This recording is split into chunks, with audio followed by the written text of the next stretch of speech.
Alright, we are back. And it is Friday. Or will be for you guys when you see this. I have been getting a bunch of work done. We had a stream a couple days ago. Tuesday. Getting some work done around here. In prep for today. Show you basically what we did, which is we decided to go with concrete for the base of my building, and got that all put in here. I'm still working on getting the piping done for the automated delivery system, and I need a few more blocks of andesite there. Got that all closed up. I still need to get the animals moved. We're going to discuss how to do that sometime next week. And the main thing we did in the stream was we dug out a basement. So all that out, cleaned all this out, and we now have a basement in here so we can get around all the piping. And now we're going to discuss our actual project for today, which is already built and done, which is also part of what we did in the stream. So if you'd like to actually see the building of these, go check out the stream that came out on Tuesday. I'm going to try to walk through basically how they work for you here.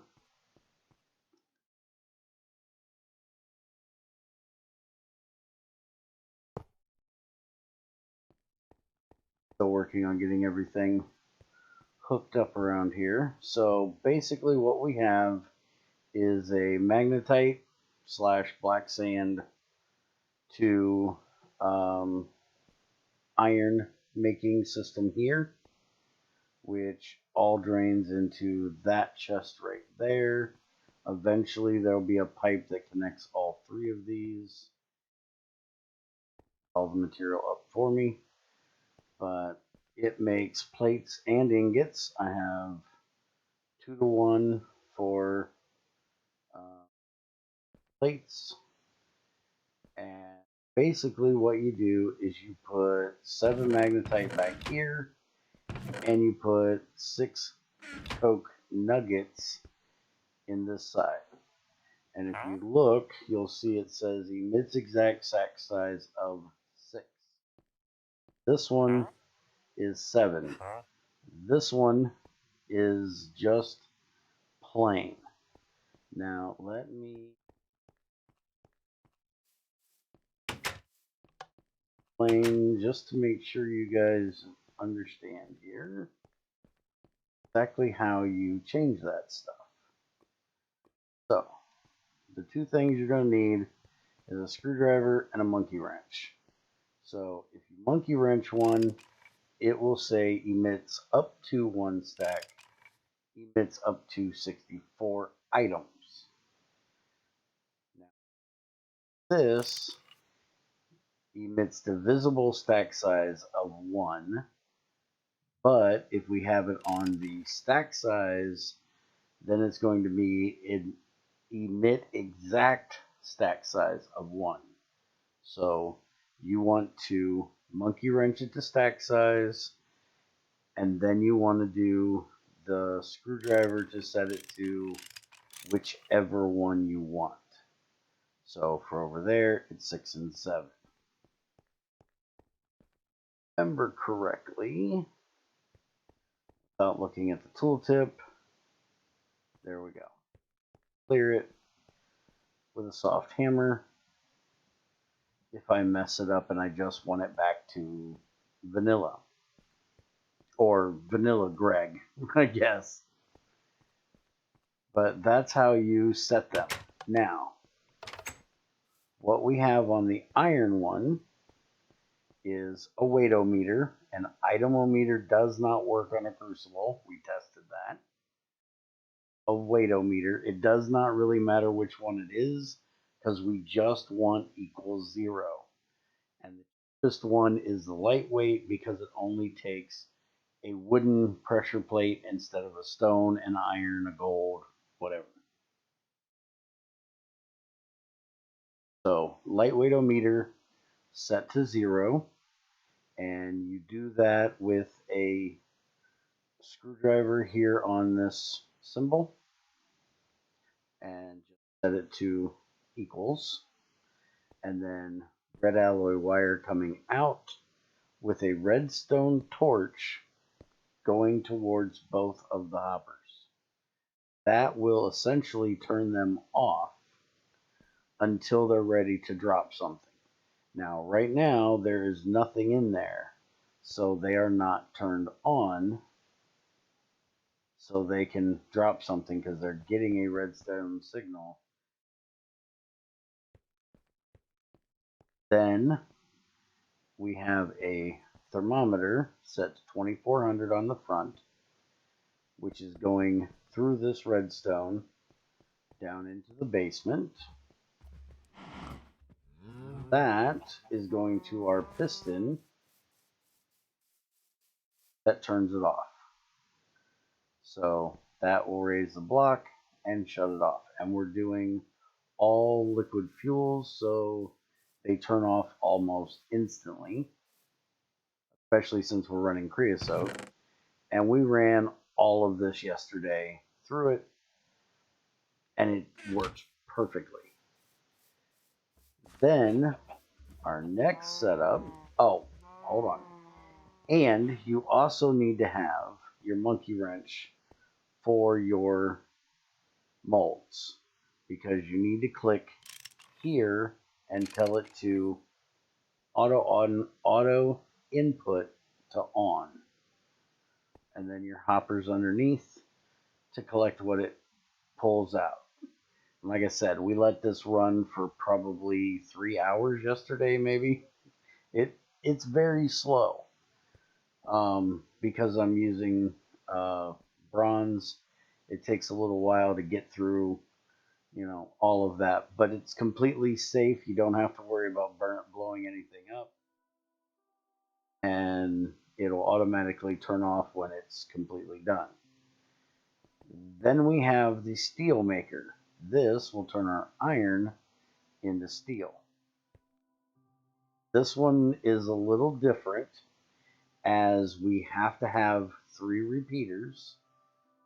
We tested that out to find out exactly how many that it needs to have, and it also has to have the air coming in the back.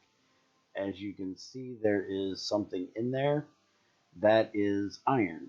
There will always be one piece left in this system because of the way we did the shutoff, which is an itemometer up here, that when this hopper is empty, it will output a signal down, because we need the thermostat to do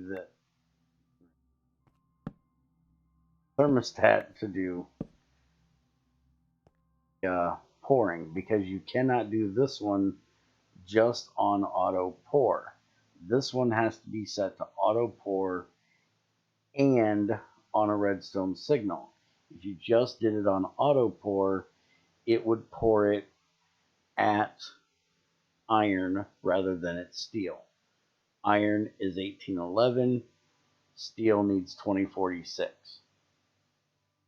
Now, there is another way of doing this, which is if you want to sit and figure out exactly what temperature your iron is getting turned into steel with what engine and boiler setup you have running it, and then you could set this number to that exact temperature and it would pour the steel then, and you wouldn't need the repeaters.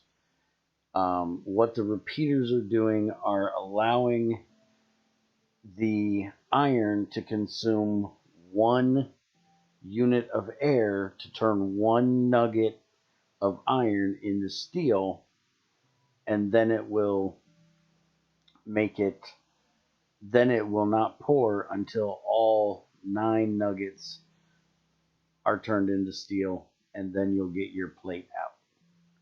So basically the same setup over here with a redstone thing and only one solid input. So again, we have the weightometer to tell it when to drop. We have the hopper set to 1 because we only want to do 1 time. And then like with the other setup we had over there, we have the engine back here, which on this one, where the shutoff comes down for the piston, it also comes over here to a piston here to shut off the boiler as well. And eventually I will have solid fuel to everything that needs it. This is running on solid fuel, not liquid, because I can't run everything off of liquid, and I prefer to run boilers that are going to be on for long periods of time and don't really need to be shut off instantly on solid fuel. So that'll be automated to be at least continued fueled soon. And the last one that we have, zinc and or a brass and bronze alloy smelter. So this is actually a copy of this one, almost to the letter. The only difference with it is an extra thermostat to tell it not to pour until it gets to those 2 temperatures. Them. So brass needs 1160, bronze needs 1357. So with this one, all you will have to do is, depending on which one of those 2 alloys you're going to do, change your numbers. So if it's greater than 1357, it's going to pour. I just got done running 48 of bronze through it to make sure that it was working fine. And we're going to throw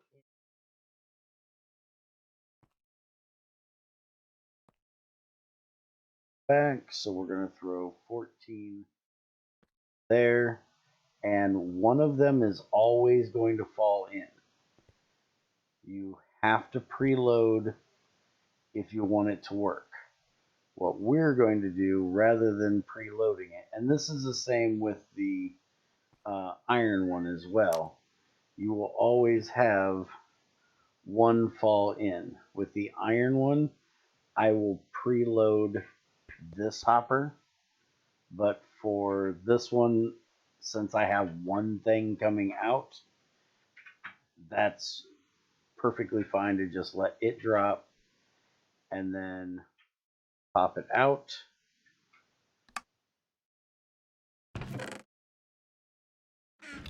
I'm probably going to put a sign up here that reminds me, preload your hoppers. But now we need to set this to 11.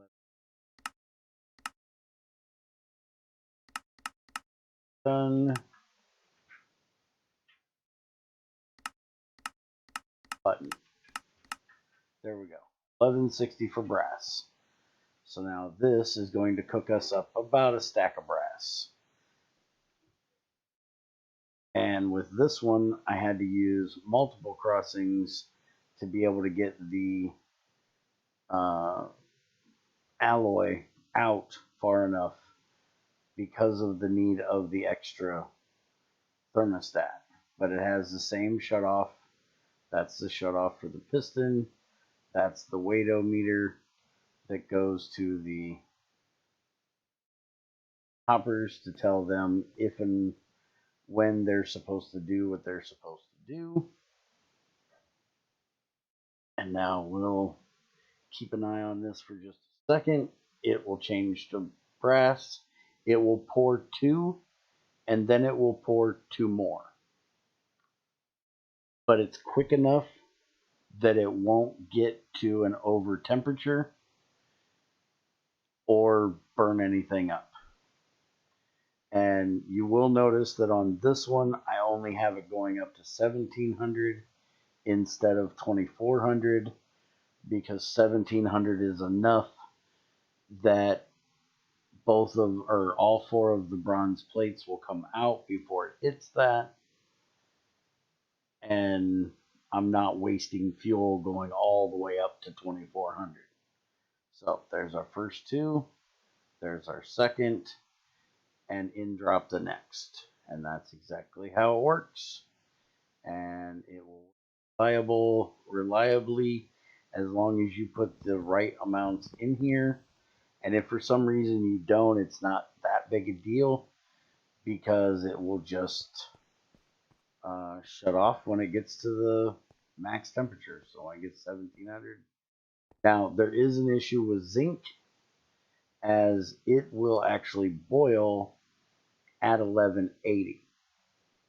So you have to be careful that you don't put in too much zinc, or it will just evaporate out and you'll lose it. But tin, copper, the coke, and the magnetite, none of those you have to worry about. They boil over way past where the shutoffs are. But zinc is a special case. But that is what we've been working on. And now I can make up big batches of bronze and brass. I'm actually over here was smelting down copper, which I forgot to shut off. I thought I had enough in there to run.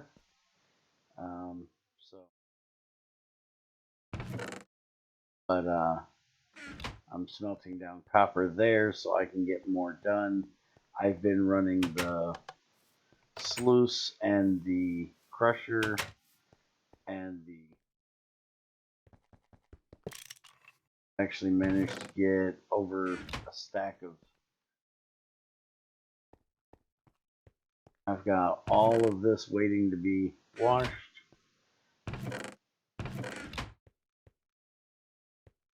This is what's taking up most of my time, but I wanted to get this done so I could make bigger batches of brass and bronze. That way I can make the rest of my pipes and some machines. So now that we've got steel being automated, iron being automated, and brass and bronze being automated, we're going to work on getting some centrifuges for next week. Monday, you guys should see me setting up probably 2 centrifuges, and we'll get into why then. One last thing I want to get done today, which, by the way, once I get another thermostat made, I've been going through Cinnabar like crazy. This one will also be, this one will actually not be used for melting down copper and that kind of stuff. I'm going to automate this one for that. This one will just be for me to do one-off projects. That way I can use this to automatically shut it off when it gets too hot. But I haven't gotten around to that. So hopefully this will be my last industrial accident. Crucible, I've had plenty.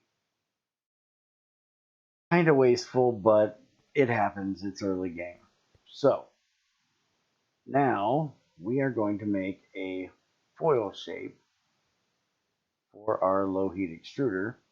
We don't want a foil shape because we can't do any foils that really matter. You can only do plastic and rubber and wax. And currently we don't need any of those, but we do need a plate. Not because I'm going to turn ingots into plates in here, but because I am going to make plates to hide some things.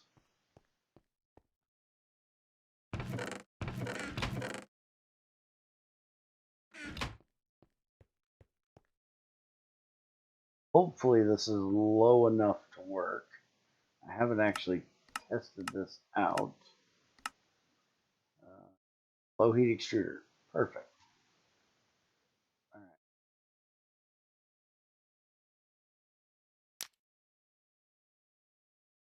right. Granite plates. You can do this with any of the stones.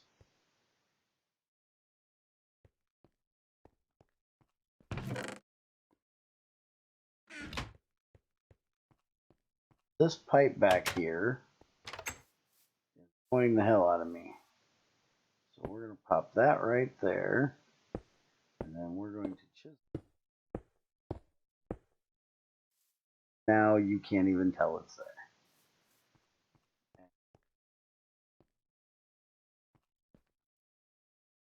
Here.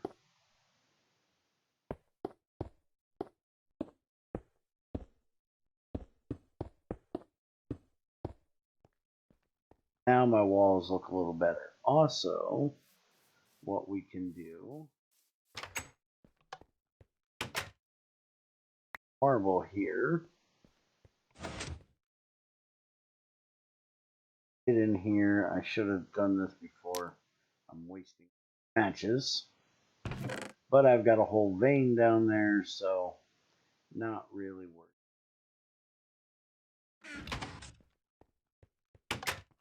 This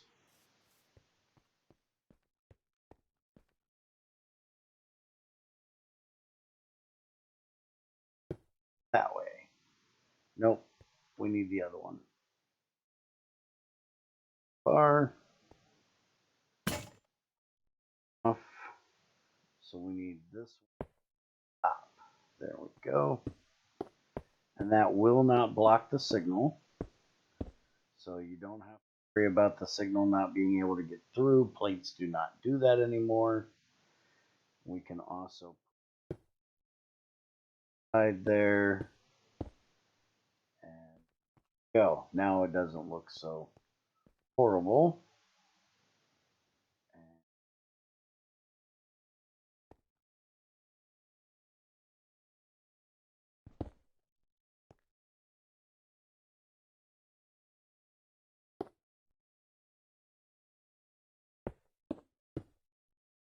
So I'm not real worried about what it looks like down here.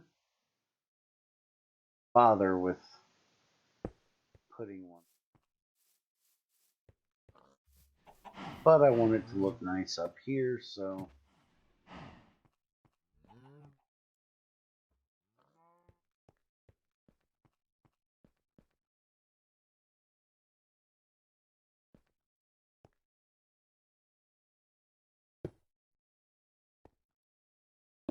front of that one.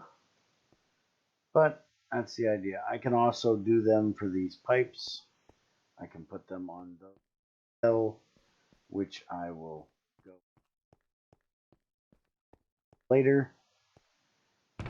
As you can see, I've gotten 20 brass out already. And make it till it gets the whole about a stack done. So, I hope you guys enjoyed. This is going to be it for today.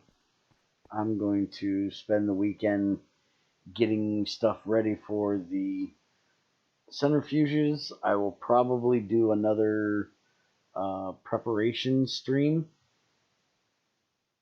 this weekend sometime. Guys, there. Have a good one. If you have any questions on any of those, or if you need to see it set up rather than me showing you how I set it up, let me know in the comments or in Discord, because I can go and rebuild them if somebody needs that. And like I said, questions, I can answer those too. Guys, next time. Have a good one. Take it easy. Don't forget to hit the buttons and do them things.